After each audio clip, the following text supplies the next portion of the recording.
Hello, everyone. Today, me and Will are back today for the Marvel Plus talk on Loki, the series finale, called For All the Time, Always. So, just kind of jump right in, Will. What you thought about this episode? I was really satisfied with how the series ended, uh, Yeah, me which too. means that it's been cemented as my favorite Disney Plus show so far. Whoa, Yeah, really? yeah. Oh, wow. I mean, There's, I've said in other weeks that like it was WandaVision, but I thought WandaVision's ending kind of fell flat. And then if this one stuck the landing, it would be my favorite. So mm, I'm happy to say that it ended well. yeah. I agree. This one was, I think, because this one had the most ratification in the MCU. Like the like the theories came out true this time around, and also we know we have a second season for Loki coming Mhm. soon, and we know um like certain um directions they're probably going through phase 4 or in the preceding phase 5. Like I mean, it's somewhat like hazy of confirmed that we don't know if Loki is coming into Doctor Strange too, which it's confirmed, but the Marvel Studios haven't confirmed that officially, Mhm. and uh, so I really appreciate that because especially the theories of who was going to be in the castle. It was He Who Remains. That was the character I was talking about last week. I just totally forgot how they named that character, and I love how they combined that with Crane in this episode. Of course, uh, being played by Jonathan Majors, and yeah, this episode totally satisfied me. Yeah, I think it's Loki is my favorite show as well, Will, and it definitely stick the landing compared to the other two Disney Plus shows. Yeah. And I guess we can go into this. The big one that we were just constantly talking about, or everyone were theorizing, was Kane the Conqueror, and we got our proper introduction of this major villain. And what you thought about his uh, first appearance here, Will, and what you thought about his performances of Jonathan Major's performance of this character? Yeah. I was surprised that they were introducing a character that's like big and important going forward in a TV show. But um, I was like happy to see him, and I'm a big fan of Jonathan Majors from Lovecraft Country. Mm-hmm. So like I already knew he was a great actor, but to see him like play this kind of like manic like it was a very different role than Lovecraft Country. I think he like kind of hammed it up and had a lot of fun with it. It was just like fun to watch, and it made him like somewhat like more threatening that he was being like threatened by Yeah, Loki and Sylvie, and he was just still just kind of like dancing around and like he seemed like excited that they were there to kill him. That was yeah. cool. It was interesting, and the thing that helps is like him being like he has still the comic book roots of Crane. I was so Mm-hmm. happy they kept his like what was it Reed Richards background, which they don't say out loud. It's just like, okay, he's from the 31st century. He's a scientist. I like how and the fun uh, thing is they make him just like we've been seeing the show. The various we're gonna get various versions of Crane probably in the MCU. Yeah. You know, so that explains in Ant-Man 3 we're gonna get a different version of him later down the road, and so that was pretty cool. And I think they set up his whole character perfectly, and also did a good job of showing like a imp powerful person, and Mm-hmm. who's like had this God complex very well, and like it, it's definitely one of the best villain introductions, and it definitely takes my taste out of Taskmaster. The fact that they can, Yeah, yeah.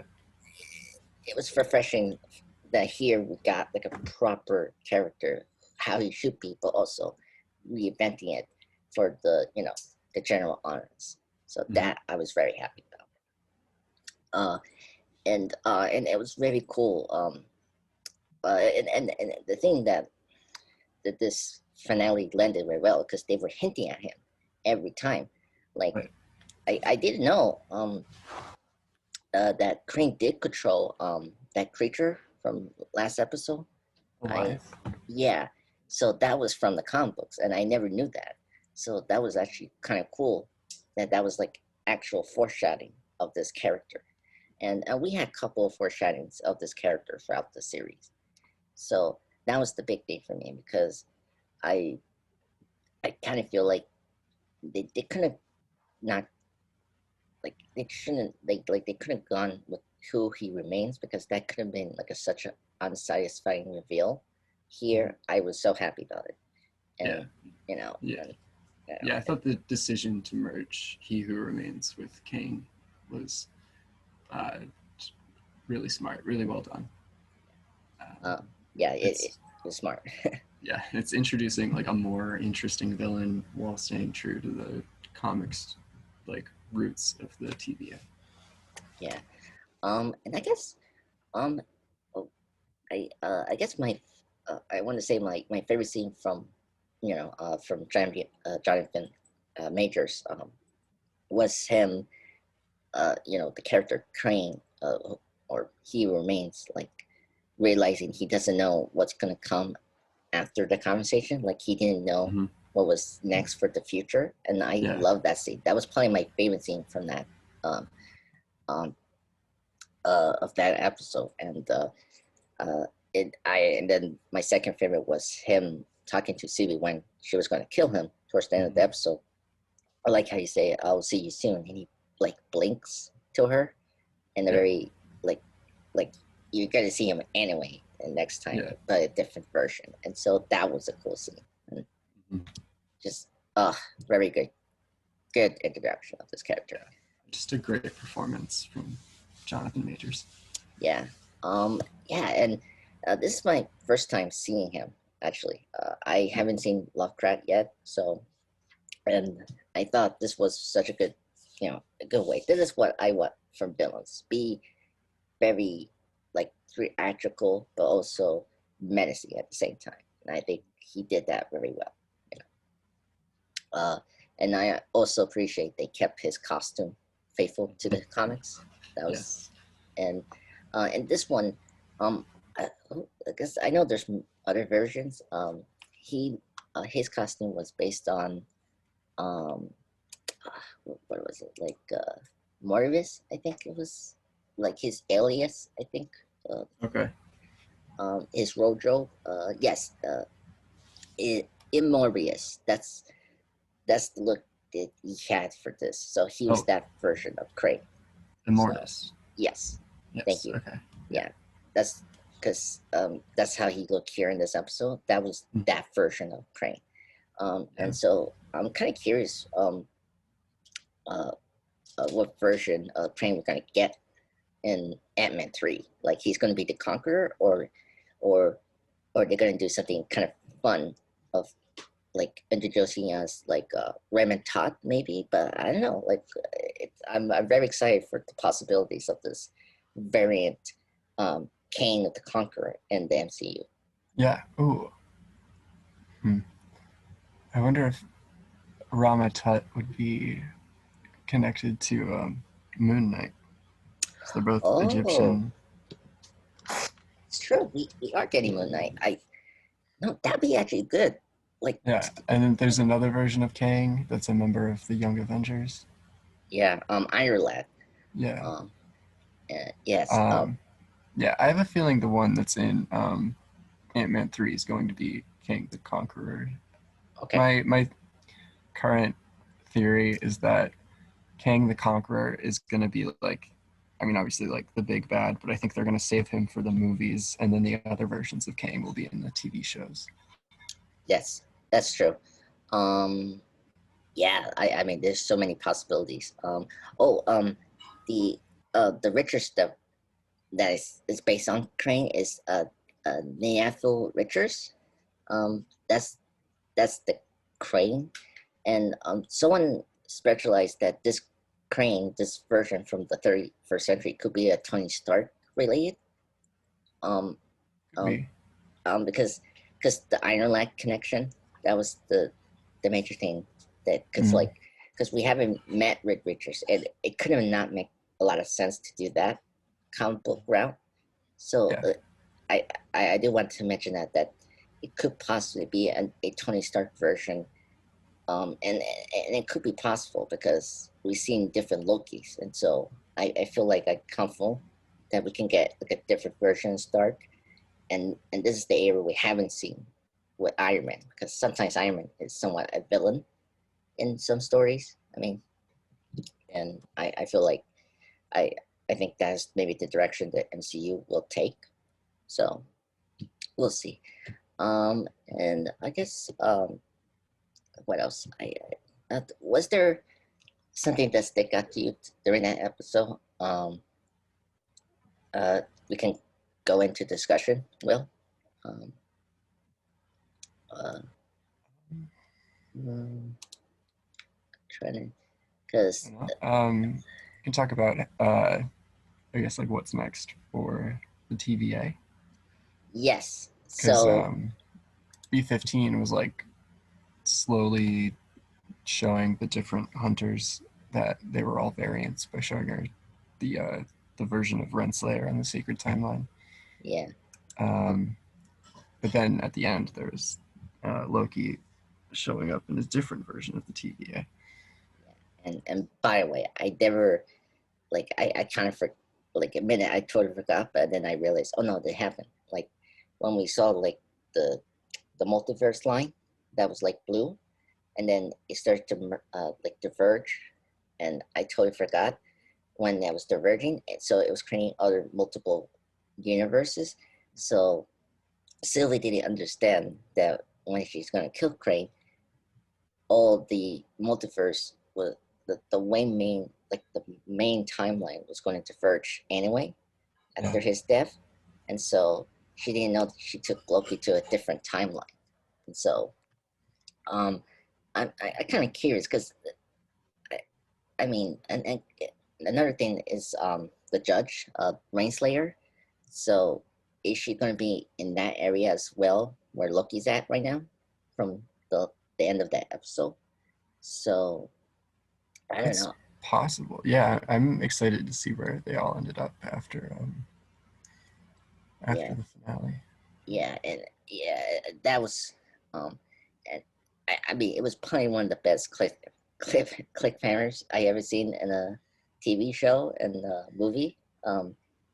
And just seeing the Kane the ruler or conqueror statue made me so giddy, and the music just built up to it, and it was like, oh my god, oh, oh my god, it was so shocking. I guess I wanted to kind of get into just performances. Uh, I was so happy with Tom Hiddleston and Sophie's um, performances. They were top notch in this episode, Mm-hmm. and I felt really bad for Loki after Sylvie betrayed him, and and I was shocked to see Loki like being honest. I never expect that, and it just shows how he has grown throughout this episodes, and I was very sad for him towards that end of the series, that the one person he was like he had trust portrays him as like a Loki, and she eventually caused a multiverse war, as Crane explains what was going to be the next step for them in their journey, and so it was really sad. And I guess the question is, what did you thought Sarah will do it, like kill Crane? Because I was hoping not, but of course she did. Yeah, no, I figured she would. I mean, that's what she's been preparing for, like her entire life. Mm, Um, and she didn't. I mean, she had a reason to not trust Loki. Um, yeah, yeah, I mean, yeah, I really liked the conflicts between Sylvie and Loki um, in this episode. mm, yeah. And Um, we can see how Loki has evolved over the course of the series. Where, like, originally he wanted to rule the TVA just for power. yeah, Then he decided he wanted to destroy the TVA, and then here we see him wanting to lead the TVA, not because he wants power, but because he thinks it's the right thing to do. yeah. Very interesting, and like Mm-hmm. he put his like selfish attitude away and like think about the like the conscious the consciousnesses, yeah, like the effects of the multiverse could happen if they took over or kill um who he remains. So yeah, it was very interesting to see Loki taking up this mature role that he well, mature role, but also his character arc has been going on for the series. Um, and then kind of and I mentioned Rainslayer, but let's mention Miss Minutes. Mm-hmm. Okay, very freaky. I don't know. Did you jump when she popped up from nowhere? Yeah, no, it was a good jump scare. Oh my god. And Miss Minutes is awesome. I'm happy that she stuck around for the series, and I love how she's like a assistant to uh, Kane. And so, and by the way, folks, if you hear me saying Crane, it's really hard to different from Crane and Kane. Oh my god. Did you have that um twist tongue? Well, like saying, "Oh, this is Kane," but it's Crane. It's just, oh, Yeah, okay, sometimes. Yeah. yeah. Anyway, folks, sorry to bring a team and T villain. Anyway. Um, and I want to get into Morbius and Rainslayer. That was another scene that I really liked, and I'm just curious. Are we gonna see like like I have a theory. I think when Sylvie killed Crane, she erased the main timeline where they're at, like the Morbius and B-15 we know, and we are in this new multiverse timeline where Mobius and B-15 didn't know Loki. And then Yeah. I you think that's what it is? Like, No, I think okay. the timeline, the original timeline still exists, but I think the temp pads like only worked when there was like one timeline, and now they just kind of send you to a random Oh, branch. okay. That makes sense. Yeah, Okay, because I hope we see, the original Mobius to meet up with Loki. yeah, I'm sure we will. And because uh, it was disappointing not to see, um, was it Mobius in a jet ski, but I mean, that could happen in the next season. Like he used a Mm-hmm. jet ski to time travel. Like Yeah. that'd be a cool way to time travel. In a jet ski, like I think that'd be cool to make that time travel machine. Like really done like a car. We did, you know, uh, watch time travel, but in game. I think the next thing to do is do something weird and haven't done before, and I think a jet ski could be great to time travel. So think about it. Yeah, and so question about Judge Rainslayer. You think she's gonna meet up with a variant Kane in next season? What do you think? Yeah, I Um, do. okay, okay. Yeah, and I think she's gonna become his like right hand woman. Mm, that's cool. All right.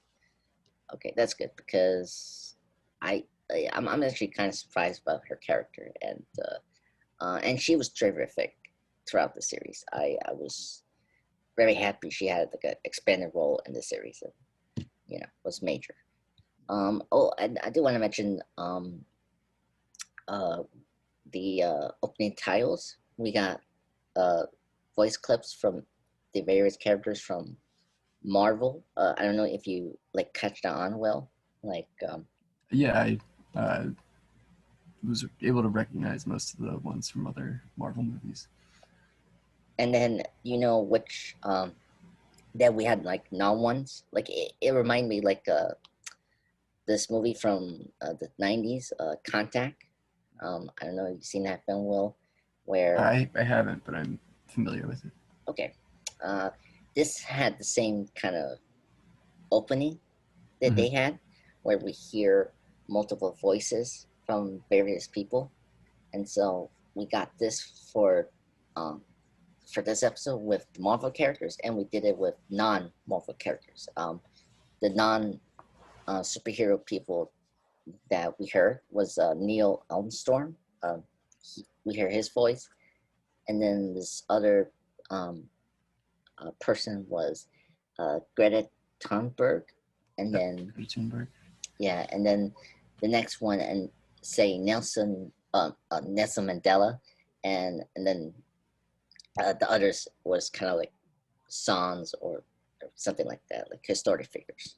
Yeah, So it yeah, was and very cool. someone on Reddit had synced up the like scenes from Marvel movies and just like footage of those figures saying those words um, next to the Loki episode 6 intro, Yes. so you could like see where they were from. Ooh, that's very true.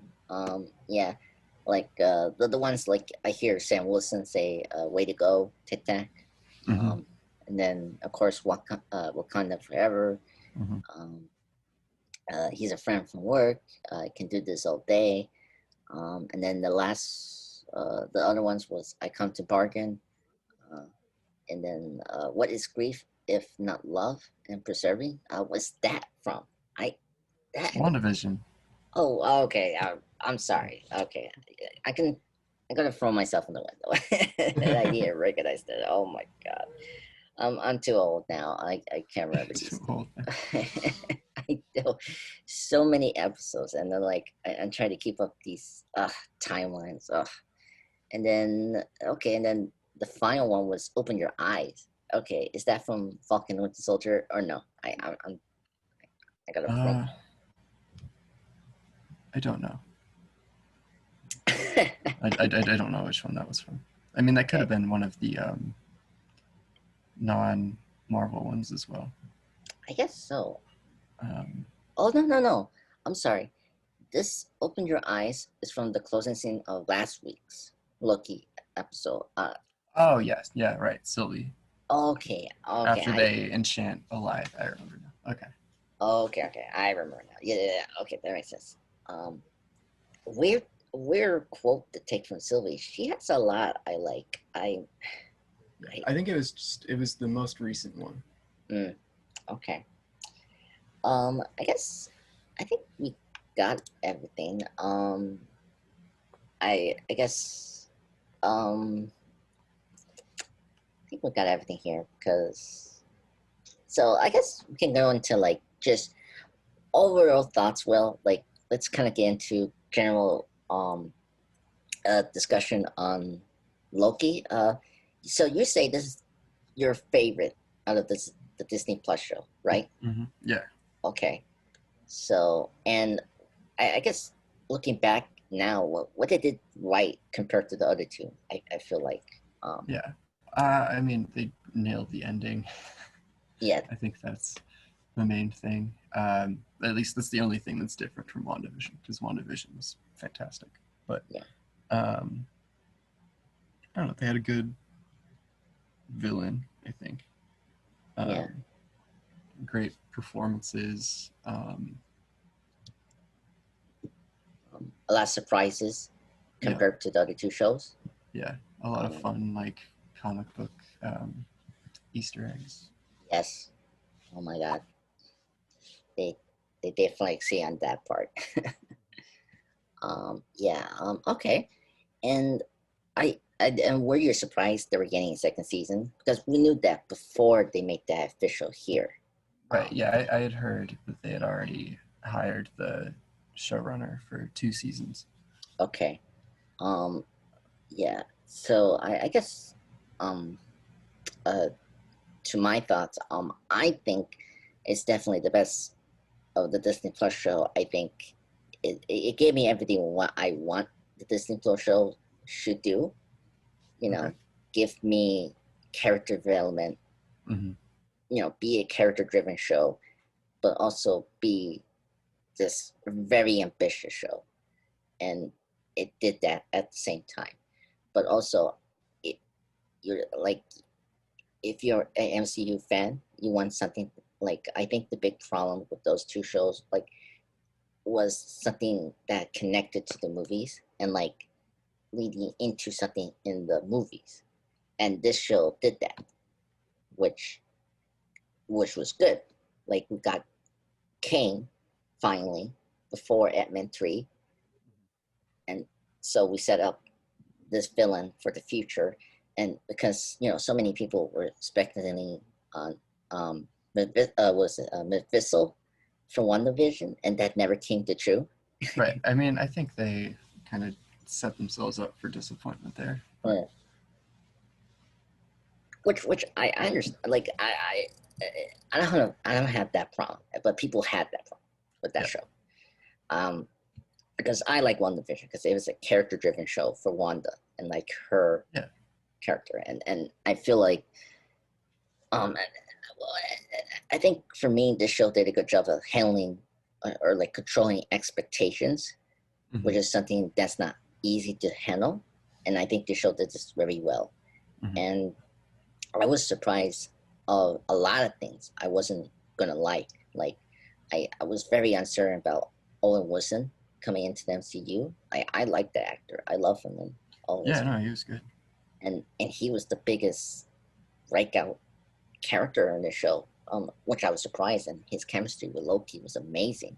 Hmm. Um, what else that I was expecting, but I like was the different takes on the Loki. I was excited to see different Lokis, but I wasn't expecting the way they were gonna do it, and they totally exceeded that. Like Sylvie is a good example of that. She's like a mixture of female Loki and Enchantress, and I like how they merged that. Kind of, she was like a foreshadowing how they're going to do that with Kane as well, like because Kane is a mixture of like this one version of Kane and then who he remains, and like it was a cool way to combine comic book characters into this one like new one in the show. Uh, Yeah. uh, uh, of course, classic Loki and alligator Loki. I wasn't expecting to like that, and it was so funny and so moving, and because the big Loki version that everyone was talking about was President Loki, and he was barely in the screen for like a couple minutes, and he got his hand chopped from alligator Loki, and and oh my god, that was such a like great like subversion because he was like the big marketing push for the show, um, and like everyone used the President Hmm. Loki as a thumb, the thumb picture for the videos. So I really appreciate that of like they took like this show took risk and they exceeded on all fronts compared to the last two Disney shows. I guess this was a step up from Falcon and the Winter Soldier. I feel like that show had more major problems than WandaVision had, where I feel like this show was just confident in what it was doing.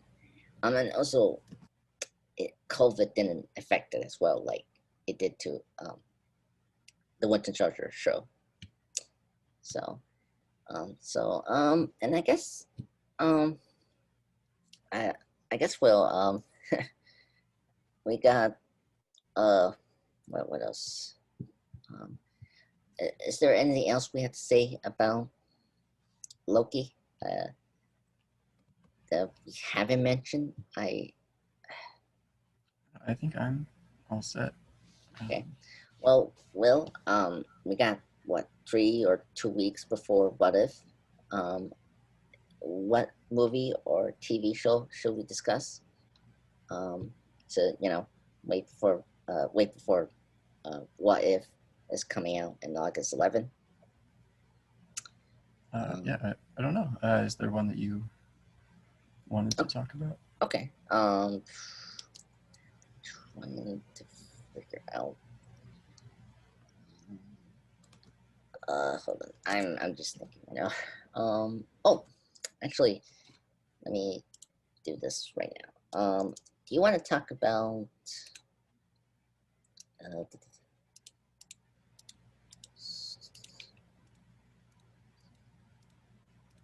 okay.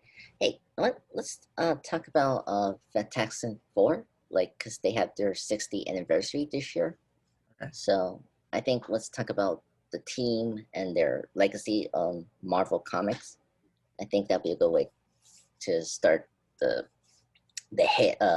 hiatus before What If. So let's talk about Fantastic Four and the team in general. Okay. Yeah, sounds good. All right. Well, everyone, me and Will be back for next week to talk about Fantastic Four. And no worries, we'll be back for the TV series weekly when What If will drop on Wednesday, August 11th. And that will run until October, Will. So we, like, Oh wow. yeah, Yeah. so because they're doing 10 episodes. Mhm. So that'll be enough for us to do a podcast of that. So that's very cool. So folks, for the next 2 weeks, we're going to, do like a, general discussion of various Marvel characters or movies or whatever we'll decide to do. And thank you for everyone for listening to Loki, weekly Marvel Plus talk. We'll be back next Sunday.